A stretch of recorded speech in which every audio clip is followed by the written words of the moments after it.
우리나라가 핵무기 하나도 없이 사실상 핵폭탄이랑 맞먹는 위력을 가진 무기를 이미 만들어서 실전에 배치해뒀다는 거 알고 계셨어요? 우리가 언론에서 보는 한국은 핵이 없어서 불안하다는 프레임 있잖아요. 그게 꼭 정확한 그림은 아닐 수 있겠더라고요. 오히려 우리나라가 굉장히 영리한 방식으로 핵 없이도 핵에 맞먹는 억제력을 만들어가고 있었던 거예요. 그리고 그 중심에 있는 게 바로 오늘 제가 얘기할 현무 시리즈 미사일이랑 하이코어라는 극초음속 무기예요. 국가 안보가 흔들리면 제일 먼저 반응하는 게 뭔지 아세요? 바로 환율이에요. 그 다음엔 주식시장, 외국인 투자 자금 이탈, 국채금리 다 줄줄이 반응해요. 2022년에 러시아가 우크라이나 침공했을 때 우리나라 코스피가 어떻게 됐는지 기억하세요? 직접적인 관련도 없는 우리나라 증시가 며칠 사이에 훅 빠졌잖아요. 지정학적 리스크는 단순히 군사 문제가 아니라 우리 자산, 우리 월급, 우리 노후에까지 직결되는 경제 문제거든요. 그래서 오늘은 그냥 우리 무기 이렇게 세다 자랑하는 얘기를 하려는 게 아니에요. 이 무기들이 동북아 안보 질서를 어떻게 바꾸고 있는지, 그리고 그게 우리 경제와 일상에 어떤 의미인지, 그걸 같이 한번 차근차근 뜯어보려는 거예요. 일반적인 미사일 탄두 무게가 대략 500kg 안팎이에요. 그런데 현무 4회 탄두 중량은 무려 8톤에서 9톤이에요. 여기 계신 분들 중에 성인 남성분들은 본인 체중 한번 생각해 보세요. 70kg짜리 성인 남성 기준으로 120명 이상의 무게를 탄두 하나에 실어서 마하 10의 속도로 때려 박는 거예요. 이게 어느 정도냐면 지하 100m 벙커에 숨어 있어도 콘크리트 벽이 소용없는 수준이에요. 전 세계 어느 나라도 재래식 미사일로 이 정도 탄두 중량을 구현한 나라가 없어요. 없는 게 아니라 지금 기준으로는 한국이 사실상 전 세계 최강의 재래식 탄도미사일을 보유하고 있다는 평가가 나오고 있는 거거든요. 오늘 제가 설명드릴 무기 체계가 총 4가지예요. 현무 4, 현무 6, 현무 7, 그리고 하이코어. 각각 성격이 다 달라요. 마치 축구팀에서 포지션이 다른 선수들처럼요. 같은 팀인데 하는 역할이 완전히 달라요. 하나씩 차근차근 뜯어볼게요. 첫 번째, 현무 I, 지하 벙커 킬러. 먼저 현무 5부터 시작할게요. 이게 가장 먼저 알려진 거기도 하고 솔직히 스펙 자체가 가장 충격적이거든요. 앞서 도입부에서 탄두 중량 얘기 잠깐 드렸는데 좀 더 깊이 들어가 볼게요. 현무 5의 탄두 무게는 약 8톤에서 9톤으로 알려져 있어요. 그러면 이게 왜 이렇게 무거워야 하냐? 여기서 한 가지 개념을 이해하셔야 해요. 바로 관통력이에요. 지하 벙커를 파괴하려면 단순히 폭발력만 세면 되는 게 아니에요. 땅속 깊이 파고 들어가야 해요. 그리고 파고드는 힘은 속도와 무게에서 나와요. 물리학적으로 보면 같은 속도라면 무거울수록 관통력이 올라가거든요. 비유를 들어볼게요. 골프공이랑 볼링공을 같은 속도로 벽을 향해 던진다고 생각해보세요. 어떤 게 더 깊이 박힐까요? 당연히 볼링공이죠. 무게 차이가 관통력 차이로 그대로 이어지는 거예요. 현무 와우는 그 볼링공을 마하-찐, 그러니까 음속의 10배 속도로 수직으로 내리꽂는 거예요. 그 결과가 어느 정도냐면 지하 100m 깊이의 강화 콘크리트 벙커까지 관통이 가능하다고 평가받고 있어요. 그리고 충격파가 지각을 타고 전달되면서 인공지진에 가까운 효과를 낸다고 해요. 쉽게 말하면 땅속에 숨어 있으면 안전하다는 개념 자체가 현무 오버 앞에서는 성립이 안 되는 거예요. 북한 지도부가 유사시에 의존하는 게 지하 지휘 시설이에요. 평양 지하에 깊숙하게 구축된 벙커들이죠. 현무 오버는 바로 그 개념을 정면으로 무너뜨리는 무기예요. 핵을 쏘기 전에 네가 숨어 있는 그 벙커부터 무덤으로 만들어줄게 라는 메시지를 가진 무기인 거예요. 그리고 이게 단순히 북한만을 겨냥한 게 아니에요. 주변국 어디든 지하에 전략시설을 두고 있는 나라라면 이 무기의 사정권 안에 들어오게 돼요. 그게 주변국들이 이 무기를 예민하게 보는 이유예요. 두 번째, 현무 6, 사거리의 해방. 다음은 현무 6이에요. 이건 조금 다른 맥락에서 이해해야 해요. 탄두가 얼마나 무겁냐가 아니라 얼마나 멀리 날아가느냐의 이야기예요. 여기서 배경 지식 하나를 짚고 넘어갈게요. 예전에 한미 미사일 지침이라는 게 있었어요.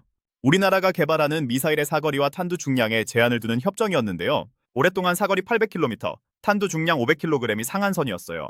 미국이 동맹국인 한국의 미사일 능력을 일정 수준으로 묶어두는 구조였던 거죠.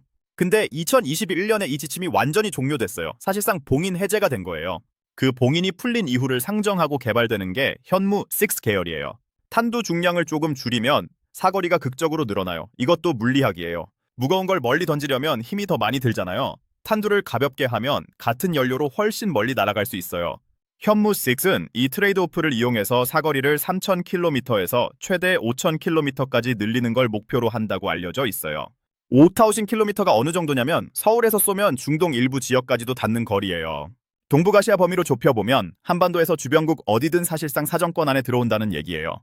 이게 왜 중요하냐면요. 기존에는 우리나라 미사일이 사거리가 짧으니까 한반도 주변에서만 의미가 있었는데 이제는 그 범위가 완전히 달라진 거예요. 외교 협상 테이블에서 우리나라가 내밀 수 있는 카드의 무게가 달라지는 거거든요.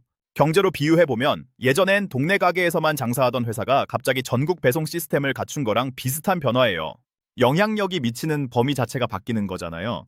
세 번째, 현무 7, 요격 자체가 불가능한 속도. 세 번째는 현무 7이에요. 이건 속도의 이야기예요. 극초음속 미사일이라는 말 들어보셨죠? 마하 5 이상의 속도로 날아가는 미사일을 극초음속이라고 분류해요. 현무 7이 바로 이 극초음속 영역에 해당하는 무기예요.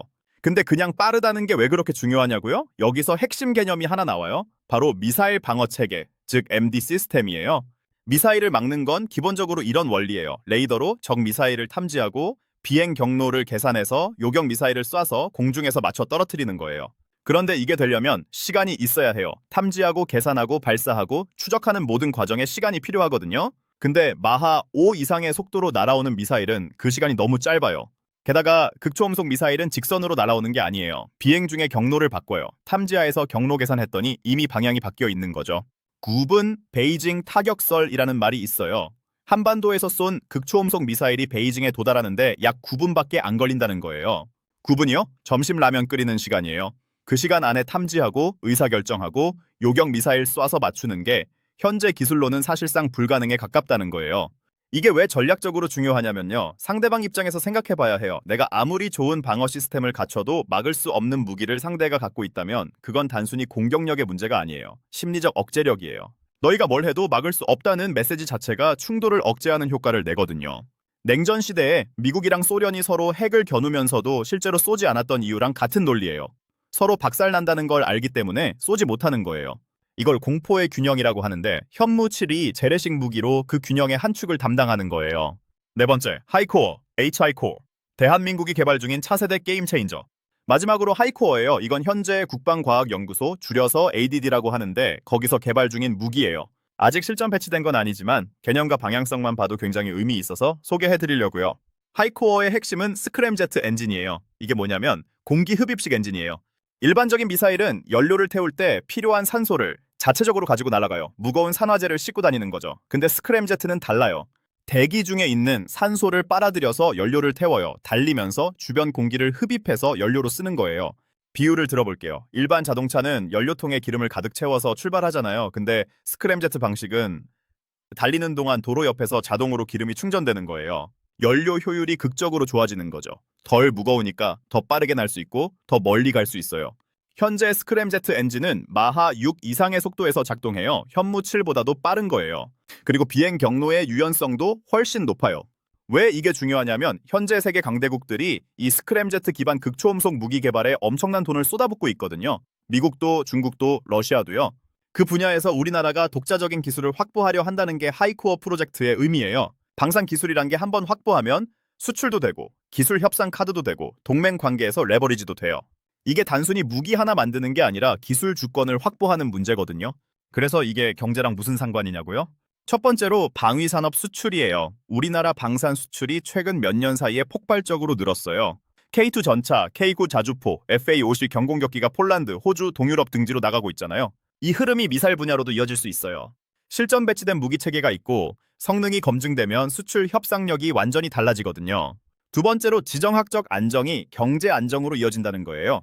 외국 기업들이 우리나라에 투자할 때 제일 먼저 보는 게 뭐겠어요? 안보 리스크예요. 전쟁 날 것 같은 나라에 공장 짓고 싶은 기업은 없잖아요. 우리나라가 자체적인 억제력을 갖추고 있다는 게 외국인 투자자들한테 이 나라는 안정적이다라는 신호를 주는 거예요.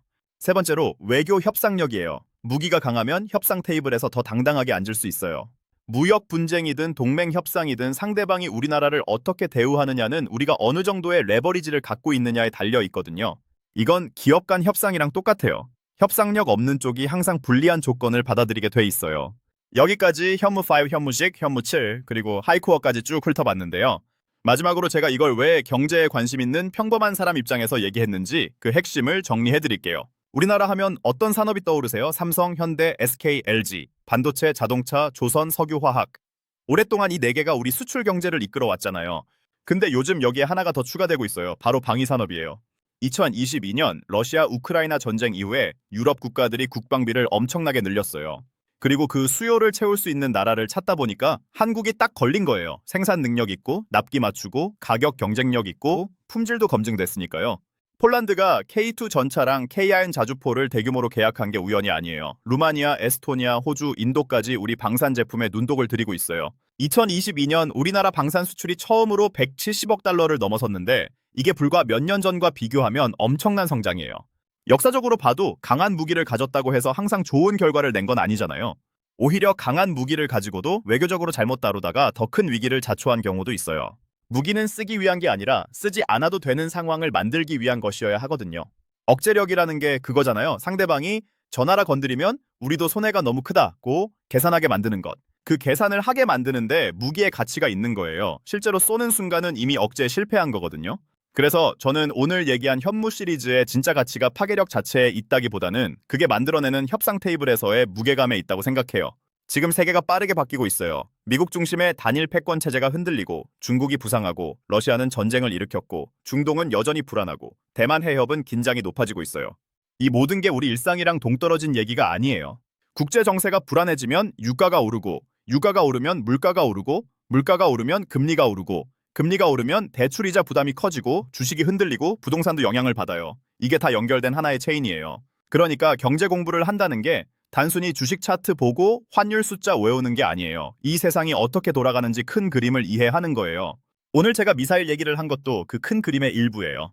우리나라가 어떤 전략적 자산을 갖고 있고 그게 동북아 안보 구도에서 어떤 역할을 하고 그게 다시 우리 경제 환경에 어떤 영향을 미치는지 이 흐름을 이해하고 있는 사람이랑 모르는 사람은 같은 뉴스를 봐도 읽히는 게 달라요. 오늘 영상 정리해드릴게요. 현무희우는 지하 벙커를 무력화하는 탄두 중량 기반의 관통 무기예요. 현무이숙은 미사일 지침 종료 이후 사거리를 획기적으로 늘린 전략 미사일이에요. 현무7은 요격 자체가 사실상 불가능한 극초음속 미사일이에요. 그리고 하이코어는 스크램제트 엔진 기반의 차세대 게임 체인저예요. 이 네 가지가 각각 따로 노는 게 아니라 하나의 전략 체계로 묶여서 우리나라의 억제력을 구성하고 있어요. 그리고 그 억제력이 안보 안정으로, 안보 안정이 경제 신뢰로, 경제 신뢰가 투자 환경으로, 결국 우리 일상의 안정으로 이어지는 거예요. 세상이 복잡하게 느껴질수록 큰 흐름을 보는 눈을 키우는 게 제일 중요한 것 같아요. 오늘 영상이 그 눈을 조금이라도 키우는 데 도움이 됐으면 정말 좋겠어요. 오늘 내용이 유익하셨다면 좋아요랑 구독 한 번씩 부탁드려요. 댓글로 궁금하신 경제 이슈나 국제 정세 관련 주제 남겨주시면 다음 영상에서 최대한 쉽고 솔직하게 뜯어서 가져올게요. 감사합니다.